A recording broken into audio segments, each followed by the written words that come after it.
Our day-to-day life is filled with assumptions and judgment. Every interaction with others, and even those with ourselves, is in some way influenced by these assumptions and judgments. Most of the time, however, they're unnecessary and even harmful to our ability to connect with others and ourselves. There's a beautiful poem that talks about connection without assumptions or judgment, which reads, "Out beyond ideas of wrongdoing and right-doing, there is a field. I'll meet you there. When the soul lies down in that grass, the world is too full to talk about. Ideas, language, even the phrase each other doesn't make any sense." This beautiful verse is part of a poem written by Jalāl al-Dīn Muḥammad Rūmī, often simply referred to as Rumi. The poem itself is unnamed, as were all Rumi's poems at the time he wrote them, but in modern times it's often been assigned the title, The Great Wagon. In this verse, Rumi encourages us to let go of our worldly convictions and ideas in order to try and connect with others and our inner self on a deep, personal level. The world and its circumstances don't matter here. The poem continues, "The breeze at dawn has secrets to tell you. Don't go back to sleep. You must ask for what you really want. Don't go back to sleep." People are going back and forth across the doorsill where the two worlds touch. The door is round and open. Don't go back to sleep. When waking at dawn, one is often eager to go back to sleep. Rumi uses this feeling to talk about our temptation to ignore our inner selves. The breeze at dawn is our soul wanting to come out and reveal itself to us. Rumi is telling us not to go back to sleep. Try to get to know yourself instead. Rumi lived from 1207 to 1273, and he was not only an amazing poet, but also a theologian, a philosopher, an Islamic scholar, and one of the most prominent figures in Sufism. Sufism is a form of philosophical practice within Islam that's focused on purification, spirituality, performing rituals, and abstaining from worldly pleasures. His poems are widely known and admired and have been translated into numerous languages and into multiple formats across the globe. One of the most interesting and important topics Rumi liked to write about was love. As he once wrote, "We are born of love. Love is our mother." In the Western world, we often associate the word love with our spouse, partner, closest friends, and family members. However, Rumi's idea of love went far beyond that. Love is one of the most important, most vital parts of life, and it's to be found everywhere. The Great Wagon, the poem we just heard an extract from, is also about love. It's about how love transcends rights, wrongs, and other worldly things such as language or ideas.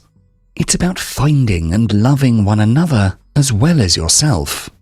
In this video, there'll be a focus on loving yourself, especially since self-love is one of the most important things to do for your health and well-being, as well as an important basis for your relationships with others. In the words of Rumi, "Go find yourself first, so you can also find me."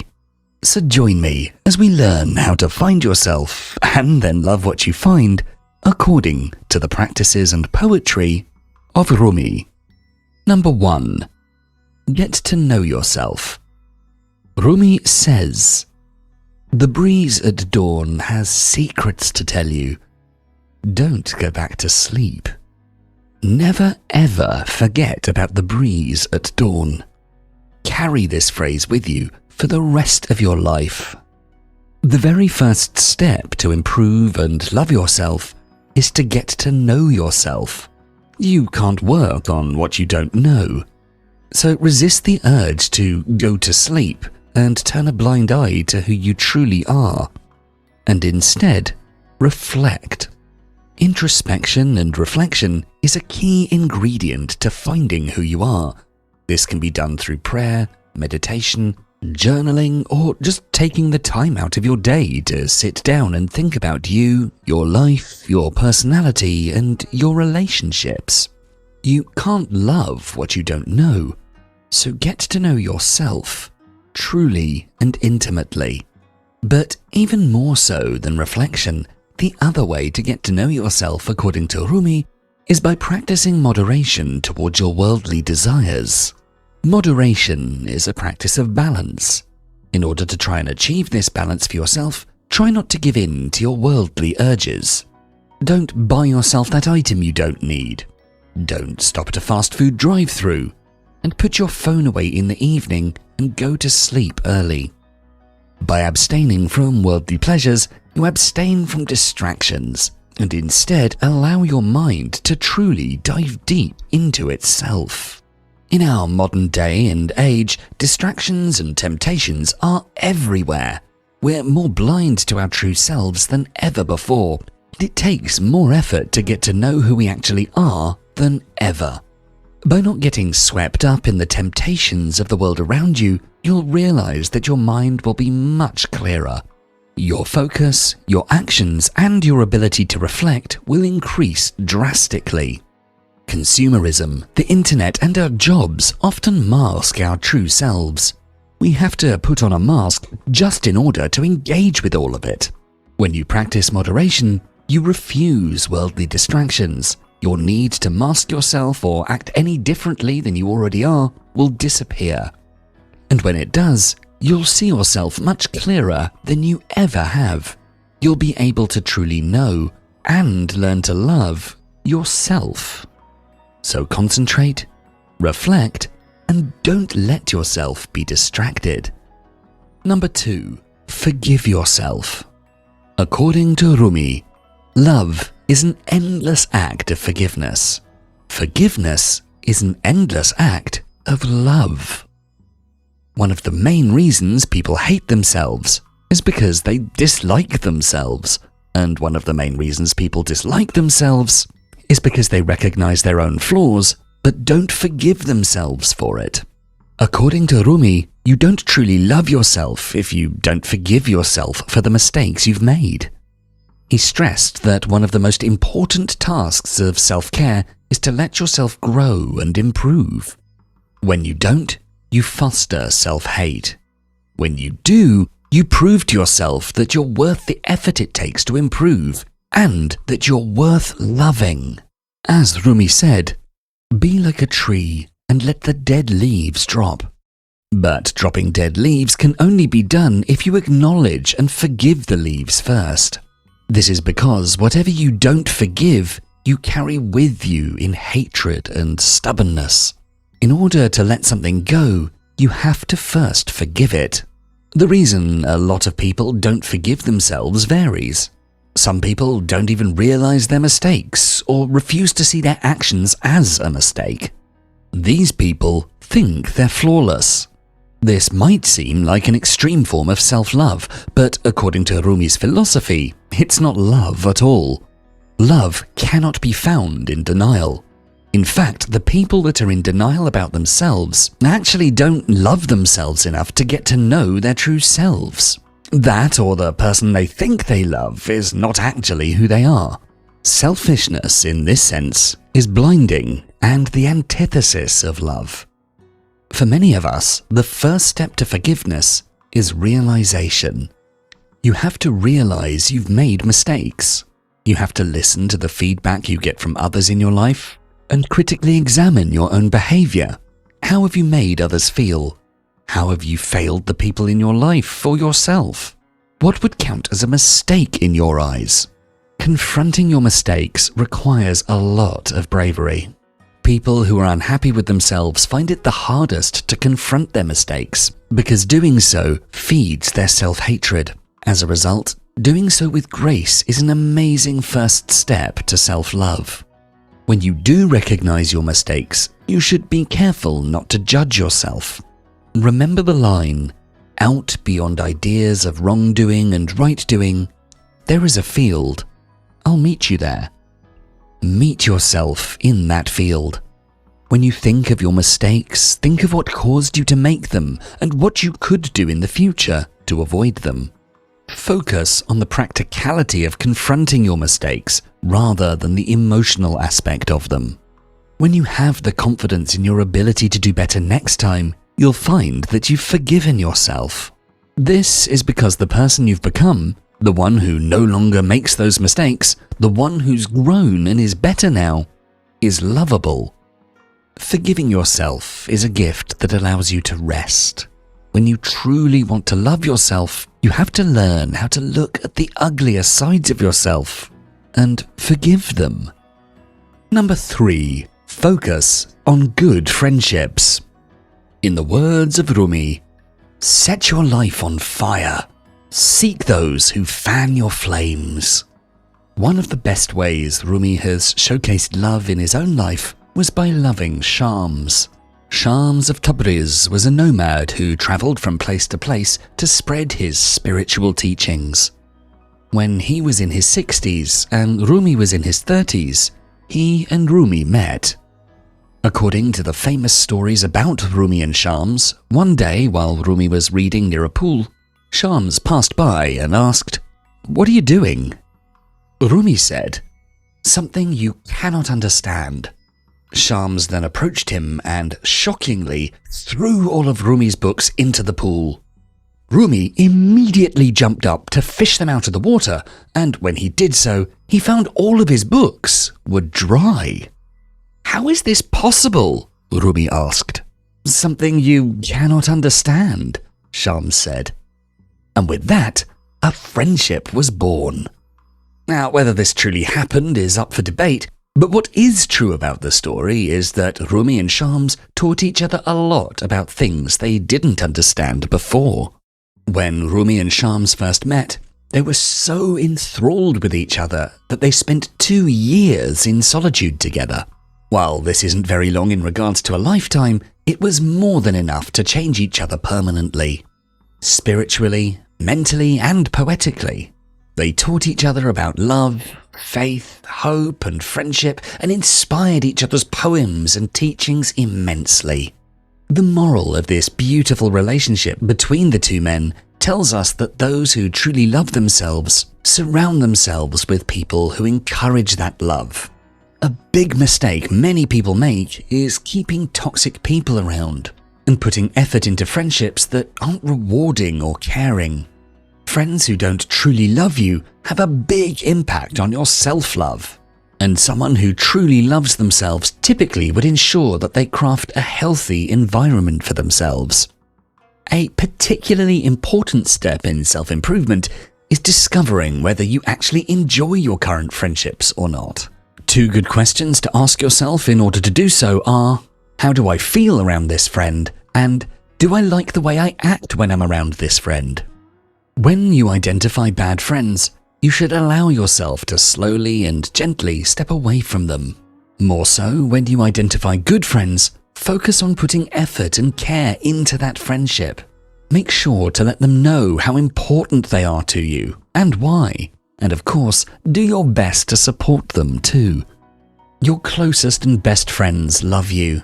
By feeling and experiencing their love for you, you might also learn to love yourself better, following their example. Number 4. Be vulnerable. To quote Rumi, "Your task is not to seek for love, but merely to seek and find all the barriers within yourself that you have built against it." Most people try their hardest not to appear vulnerable to the outside world. Think of phrases like "boys don't cry" or "man up." Think of how people hide their emotional or mental pain from others, even their friends, family, and partners. When it comes to a painful past or mental health struggles, we often don't want to share any of it. We want to hide it deep down and present ourselves in a good, strong light. But keeping pain to yourself only allows it to fester. When pain goes ignored and unaddressed, it grows, and thus it makes you even more miserable. But not only does denying vulnerability make you unhappy, it also blocks your ability to love yourself. If you love someone, you'd want them to grow and heal, By denying yourself the same sympathy, you deny yourself love. It's a vicious circle. People who don't love themselves deny themselves remedies to their pain, and people that are in pain often don't know how to love themselves. So how does one break out of this cycle? By embracing vulnerability. The very first step of both self-love and treating your pain is by acknowledging it. Take the time out of your day to sit down and ask yourself, am I hurting? Think of the things that scare you, of painful memories, of your fears and of your dislikes, and try to discover where all of these traits come from. If you've had your heart broken in the past, you might be afraid to open up to a new partner. Or if you've been considered to be annoying by past friends, you might avoid engaging in conversations with strangers or friends in the future. When you find your fears and pain, you find what it is exactly that you need to do in order to grow, in which aspects you need to be vulnerable. Vulnerability can be understood as putting yourself in a position where you can get hurt. Past hurts make you want to avoid any possible future pain, but doing so is harmful in and of itself. Instead, if you teach yourself how to treat your wounds, you won't be afraid of getting hurt more often. So be vulnerable. Allow yourself to feel self-conscious. Do what scares you, and do it because you love yourself. When you allow yourself to be vulnerable, you tell yourself that you deserve the best possible outcomes. Love requires vulnerability. Rumi stresses that every pain and all sorrow has meaning. From the very worst agony, you will learn lessons, and because of the darkest moments, you'll appreciate the light even more.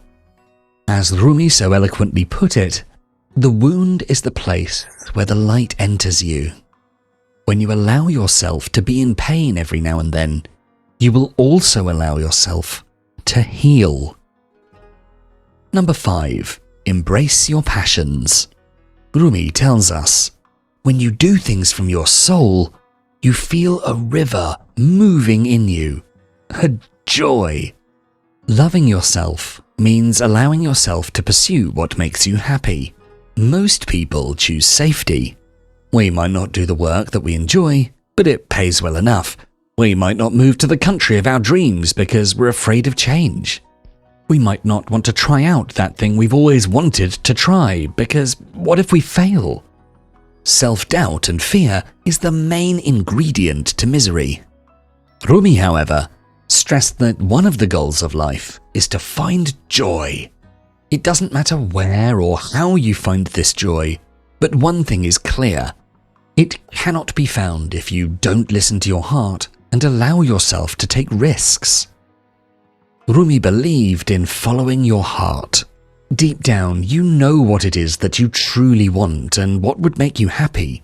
It's our brains, our fearful, doubtful brains that take the reins and steer us away from the path our hearts would want us to take. Following your heart is what makes your life worth living, what allows you to love the world, and what allows you to love yourself. Think of a close friend, family member, or your partner. You love them, right? And so you want them to be happy. So if they expressed that they knew what would make them happy, you'd encourage them to do it, wouldn't you? We often don't consider ourselves to be a friend or loved one, though, and so we don't grant ourselves the same grace and support that we do other people. People tend to think of themselves as someone who deserves less, or who's not as able as others, or who's just not worth the effort. To that, Rumi said, stop acting so small. You are the universe in ecstatic motion. One of the most effective ways to realize that you too are allowed to follow your passions and to find the motivation to do so is by reflecting on your existence. Think of how unique and special it is for you to even exist. Of all the things that could have been in the universe, there you are, the unique, conscious result of an unimaginable number of coincidences in a seemingly infinite universe. You have a mind, body, and soul that have never been fully explained by science. You're a miracle in your own right. By reflection on how unique and odd your existence is, you might realize that you shouldn't waste what you've been granted by the universe. Somehow, you have the ability to do whatever you want, and you have the will to want whatever you want. You have to learn to appreciate and love this fact, and then do something with it. Another way in which many people deny themselves their passions and dreams is by following the herd. If you walk the path many have walked before you, or the path that others expect you to take, you do yourself a disservice. About this, Rumi said, "Do not be satisfied with the stories that come before you. Unfold your own myth." Your life is worth living in its own unique way. You're not merely a part of a larger story or a side character in someone else's. You get to make your own. When you realize how unique you are, you'll also realize what it is you truly want. Then, if you allow yourself to pursue it, you'll find that you're happier than ever, and that happiness is self-love. Number 6. Love the divine. Rumi once wrote, "Be certain that in the religion of love there are no believers and unbelievers. Love embraces all." David once asked God, "Why did you create the universe?" And God said, "I was a hidden treasure. I loved to be known. Hence I created the world so that I would be known." Sufism as a whole is extremely focused on connecting with the divine through the act of loving. And according to Rumi, who often told the story about David and God, everything in the world was created by God in order to be recognized and loved. Everything. So when you manage to love everything, you'll feel divine love. Divine love, as opposed to human love, is selfless, unconditional, and all-encompassing. It doesn't care about who, where, when, and how. It only cares about love. It's more a way of loving rather than something to love. When you allow yourself to see, invite, and love the divine, you'll know everything you need to know about love. Now, there's no formula that can help you orchestrate a divine encounter. It happens randomly, everywhere, all the time. The trick then is not trying to force it to happen, but to recognize it when it does.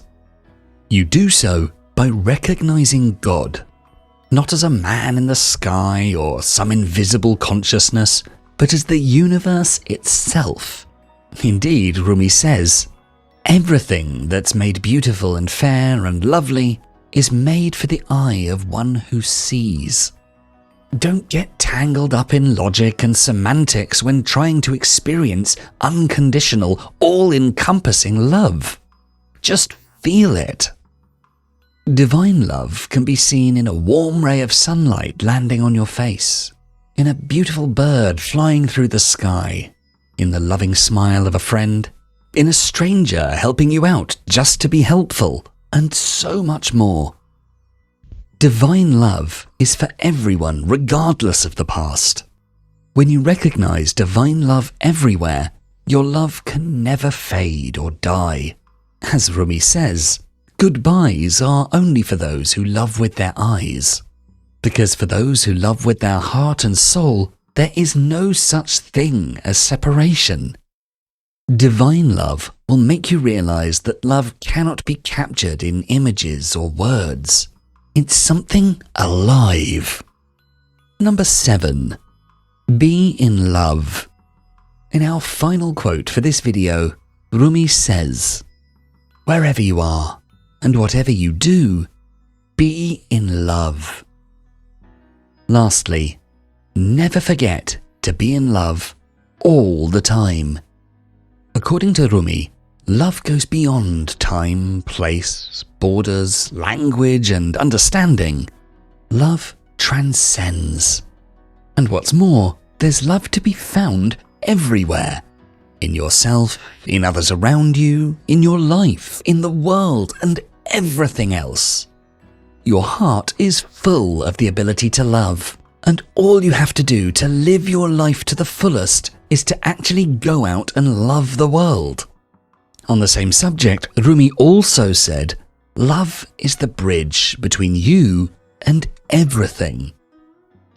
Love is the greatest motivation. When you love something, you're excited to engage with it, to put effort into it, and to seek it out. This is the case for friends, family, work, hobbies, and almost anything you can think of. In the same way, love is a key to happiness. When you find more and more things to love, you have more and more reasons to be happy. Lastly, love is a practice. It's just like training a muscle. We human beings were made to love, but we have to train in order to truly learn how to master it. You train loving by recognizing love everywhere. The divine love, the love your friends and family have for you, the love you have for your hobbies, your pets, your hometown, and all the beauty in the world.